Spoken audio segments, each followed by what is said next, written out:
नमस्कार, मैं हूं प्रशांत। और कौन प्रवीण तांबे? अगर आप ये सवाल वो लोग पूछें जो क्रिकेट के बारे में नहीं जानते हैं तो शायद समझ में आए, लेकिन मेरे ख्याल में शायद ही कुछ ऐसे लोग होंगे जो क्रिकेट के बारे में ना जानते हो या क्रिकेट के फैन ना होते हो। लेकिन ये फिल्म का नाम है कौन प्रवीण तांबे, और हम बात कर रहे हैं उनकी टीम से। हमारे साथ हैं इस वक्त प्रवीण तांबे, जयप्रद और श्रेयस तलपड़े। बहुत बहुत शुक्रिया हमसे बात करने के लिए। और सबसे पहला सवाल यही जहन में आता है कि ये जो नाम है, कि आप किसी से पूछो कौन श्रेयस तलपड़े या कौन जयप्रद या कौन प्रवीण, तो अपने आप में एक थोड़ा सा कहते हैं ना, सामने वाले को ऐसे करने को मजबूर कर देते। तो आपने नाम फाइनल इस तरह से क्यों किया कि क्यों कौन प्रवीण तांबे? शायद आपके सवाल में ही आपका जवाब है कि इट गॉट यू क्यूरियस जी कि ये क्या टाइटल है जी। लेकिन ये सही है, क्योंकि जैसे आप सचिन तेंदुलकर हो या राहुल द्रविड़ हो, शायद हर एक आदमी, राह चलता हुआ आदमी उनको जानता हो, लेकिन प्रवीण तांबे की कहानी शायद हर एक को मालूम ना हो, ये नाम शायद हर एक को ज्ञात ना हो। तो लेकिन वो जो कहानी है वो इसलिए इतनी ज़रूरी है और इतनी बड़ी कहानी है कि वो लोगों तक पहुंचाना ज़रूरी है। तो इसीलिए ये कहानी हम आपके सामने ला रहे हैं, और इसीलिए ये नाम जो आपको उस क्यूरियस बनाए, ताकि आप ये फिल्म देखें। मैं प्रवीण के पास आऊँगा, लेकिन उससे पहले श्रेयस से पूछना चाहूँगा कि मुझे ऐसा लग रहा है लाइफ फुल सर्कल आ गए इकबाल से वापस क्रिकेट में। और पहली जब किसी भी एक्टर को ये कहा जाता है कि भाई ये फिल्म कर रहे हो और उसने अपने करियर में वो फिल्म की है और वो भी सक्सेसफुल रही है, अगर आसपास की होती तो अक्सर एक्टर मना करते हैं या क्रिकेट में कर चुका हूँ या मैं ये तरह का कैरेक्टर कर चुका हूँ। आपका रिएक्शन क्या था? नहीं, आई मीन ये ऑफकोर्स ये बात भी जहन में आई थी कि यार मैं ये कर चुका हूँ, लेकिन दो तीन बातें। एक तो वो एक फिक्शनल कहानी थी, ये एक ट्रू स्टोरी है based on life of Praveen Tambe, जिन्हें देखकर मैं खुद इंस्पायर हो गया था। जब आईपीएल में मैंने इनको डेब्यू करते हुए देखा था तो मुझे भी ऐसा लगा था यार ये कौन इंसान है जो 41 की उम्र में जिसने डेब्यू किया, मतलब क्या रहा होगा। तो जब वो कहानी आप सुनते हो तो automatically any artist in right mind would say कि नहीं मुझे ये किरदार करना है। दूसरा, वहाँ पे मैं कुछ बोला नहीं था तो मैंने सोचा आप थोड़ा बोल लेता हूँ क्रिकेट खेलते हुए कैसे बोला जाता है। And I think most importantly cricket is a part of it, but it is the story of this person, उनके स्ट्रगल्स, उनका डिटर्मिनेशन, डेडिकेशन, उनका फोकस, तो वो बहुत ज़्यादा इंटरेस्टिंग है। लाइक जयप्रद सेड कि वो कहानी बहुत बड़ी है और वो लोगों तक पहुँचानी ज़रूरी है, और अगर आपको वो मौका मिले पहुँचाने का तो ये आपके ऊपर एक बड़ी जिम्मेदारी है। I think it's a challenge in itself कि श्रेयस एक इकबाल जैसी क्रिकेट की फिल्म कर चुका है तो अब क्या कर रहा है। So for me also it was a challenge and I love challenges, so मुझे उसमें ना करने जैसी कोई बात ही नहीं थी। मैं ट्रेलर देख रहा था, ट्रेलर बहुत अच्छा लगा, और मैं बोलने के लिए नहीं बोल रहा हूँ, बट वाकई में मुझे अच्छा लगा। और बहुत सारी ऐसी चीज़ें थी जो मुझे लगा कि जब मैं इंटरव्यू करूँगा तो मैं प्रवीण को पूछूंगा। लेकिन सबसे पहली चीज़ मैं आपसे पूछना चाहता हूँ कि जब आप अपने ही किरदार को किसी और को प्ले करते हुए देखते हो तो आप बहुत सारी जगह पे शायद उसको कंपेयर करते हो। श्रेयस को देखने के बाद स्क्रीन पे, अगर आपने फिल्म देखी अभी नहीं देखी? ट्रेलर देखा ट्रेलर, आपको क्या लग रहा है? एक ही बात है कि मुझे लगता है कि कोई मेरा किरदार अच्छा निभाएगा तो मेरे फैमिली का भी वही रिएक्शन था और मेरा भी कि ये श्रेयस ही कर सकता है जी। हाँ, और जब भी हमें पता चला कि श्रेयस जी कर रहे हैं तो पहले से ही हम मेरे फैमिली फैन फॉलोअर्स में से श्रेयस उनका एकदम मिस चाहता है, तो उन्होंने मेरे को पूछा कि ये कर सकता है क्या। और मैंने जब भी देखा ट्रेलर भी मेरे आँख से आंसू निकल आए, क्योंकि मुझे ऐसे लग रहा था कि मैं ही हूँ वो ट्रेलर देखते वक्त। तो मुझे तो ट्रेलर में इतना जो लगा, तो मैं लगता हूँ फिल्म देखने के बाद क्या होगा आई डोंट नो। क्या वाकई में आपने वैसा ही रखा है जैसे ये है, या थोड़ा सिनेमैटिक लिबर्टी लेके उसको हल्का सा टर्न भी किया?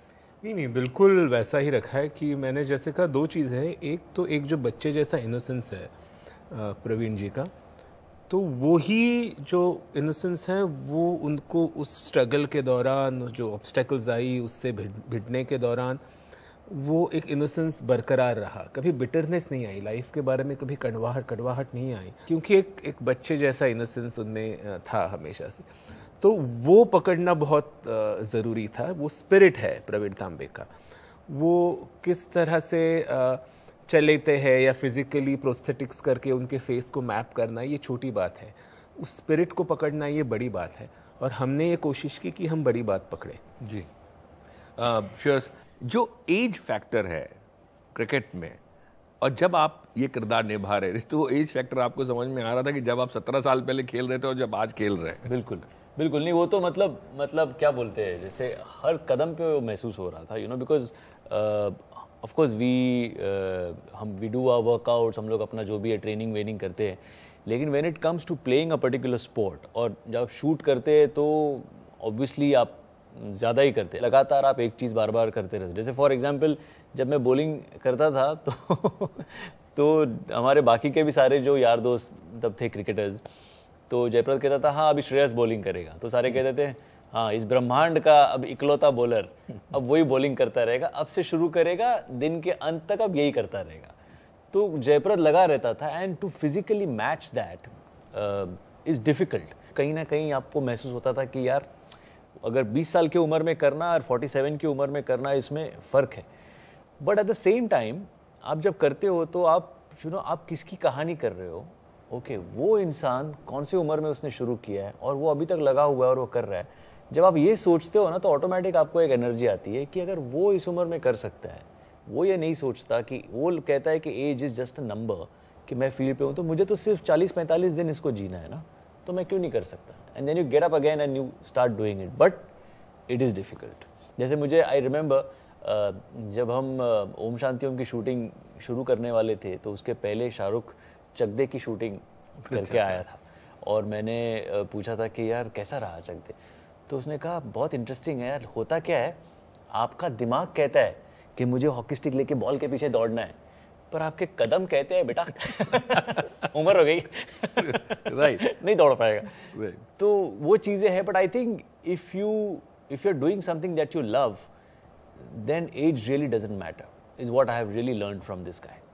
बट मुझे एक चीज़ बताइए प्रवीण कि जब कोई आदमी नॉक करता रहता है आपके दिमाग में, आप इतने साल के हैं, आप इतने साल के हैं, आप शायद ना सोचते हो उस वक्त कि मैं इतने साल का हूँ, लेकिन कई बार ऐसा हुआ कि वाकई में लोगों ने बोल के आपके दिमाग में डाल दिया कि आप इतने साल के, और अब आपका डेब्यू करना मुश्किल है। बातें तो होती रहती, मगर कोई बंदा किसी को कब बोलेगा कि आप इतने साल के हो, अगर वो परफॉर्मेंस नहीं करता रहेगा तो। हाँ, मेरा काम था, मेरे हाथ में था, मैं परफॉर्मेंस करना था, और मैं सिर्फ उसके बारे में सोचता था कि मुझे खेलना है और मुझे परफॉर्मेंस करना है। अगर मैं खेल रहा हूँ और परफॉर्मेंस कर रहा हूँ तो लोग कितने भी कह दें, मैं तो खेलते रहूँगा। बहुत सर्टिफिकेट तो कोई देखने आएगा नहीं। बिल्कुल जी, लेकिन ये जो सारी जो मुश्किलें फिल्म में हम देख रहे हैं कि शादी से लेके और बाकी चीज़ों तक, ये जब रियल लाइफ में झेलें, हम सबको मालूम है कि कभी भी दो चीज़ें होती हैं, एक लड़का क्या करता है, एक्टर है, ठीक है, पर करता क्या है, और दूसरा लड़का क्या करता है, क्रिकेटर है या प्लेयर है, अच्छा लेकिन करता क्या है। तो ये जो प्रॉब्लम है ये वाकई में आपके साथ गुजरी जो ट्रेलर में मैंने देखा। 110%, क्योंकि मैं खेल रहा था, मगर मैंने शादी के बाद भी मैंने देखा कि मैं बैलेंस रखूँ सब चीज़। तो मैं जॉब पे तो जाता था, जॉब करता था 10, और मुझे लकी हूँ मैं कि मुझे ऑरेंज शिपिंग जैसी कंपनी थी, उसके बाद मुझे DY पाटिल जैसी कंपनी मिली कि जहाँ पे वो बॉस थे कि वो क्रिकेट को भी प्रेफरेंस दे रहे थे।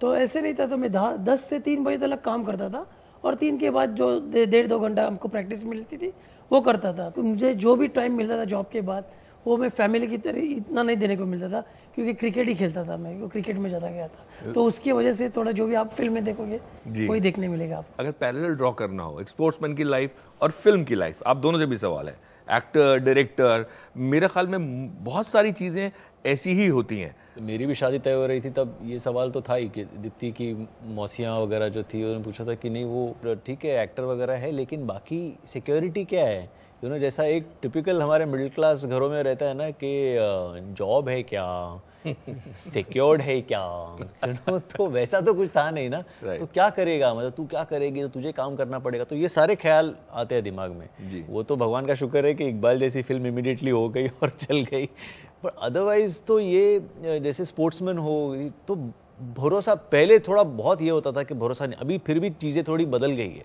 बिकॉज थोड़ा अभी OTT आ गई है, चैनल्स है, थोड़ा और काम बढ़ गया है, तो थोड़ा ऐसा लगता है कि चलो एक्टर है तो थोड़ा बहुत ठीक ठाक कमाता होगा। जी, आपके लिए चैलेंज क्या रहा? पर अभी बदल रहा है मेरे ख्याल से, मतलब कन्वेंशनली हमारा जो समाज है वो ये मानता है कि यार अगर कुछ एकेडमिक करियर हो तो आप थोड़े ज़्यादा सिक्योर होते हो।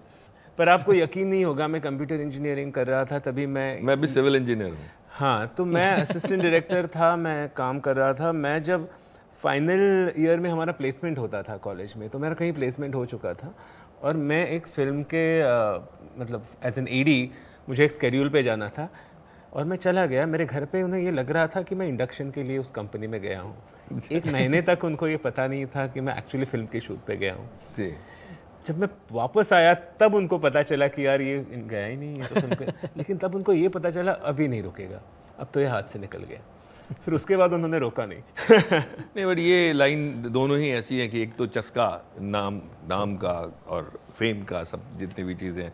मगर मैं अगर आपसे पूछूं कि आपके लिए इस फिल्म को बनाने में क्या चैलेंजेस आपके लिए रहे?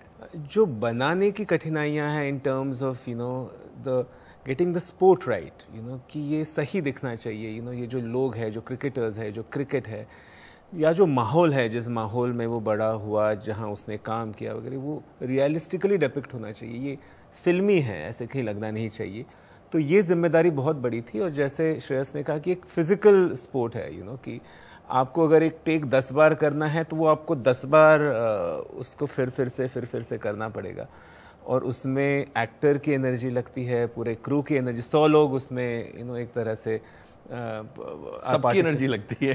तो वो है, तो but that's what we have signed up for. लेकिन उसमें उसका मज़ा भी है, तो वो हमने बहुत मज़ा भी लिया, बहुत कठिनाइयाँ भी आई, लेकिन मज़ा भी बहुत आया। मैं आपसे पूछूं रवीन कि आपने बहुत सारी स्पोर्ट्स फिल्म देखी होंगी, आपने कभी सोचा था कि यार मेरे ऊपर भी फिल्म बनेगी? और अब जब बनने की बात आई तो आपको सरप्राइज थे थोड़ा सा? और एक और चीज़ मैं ऐड कर दूं कि आपको सबसे बेहतरीन कौन सी लगी? धोनी फिल्म मुझे बहुत पसंद आई थी, क्योंकि हमें तो उनको टीवी पे खेलते हुए देखा था, उनके पीछे ये कहानी क्या है वो हमको फिल्म देखने के बाद ही पता चली थी।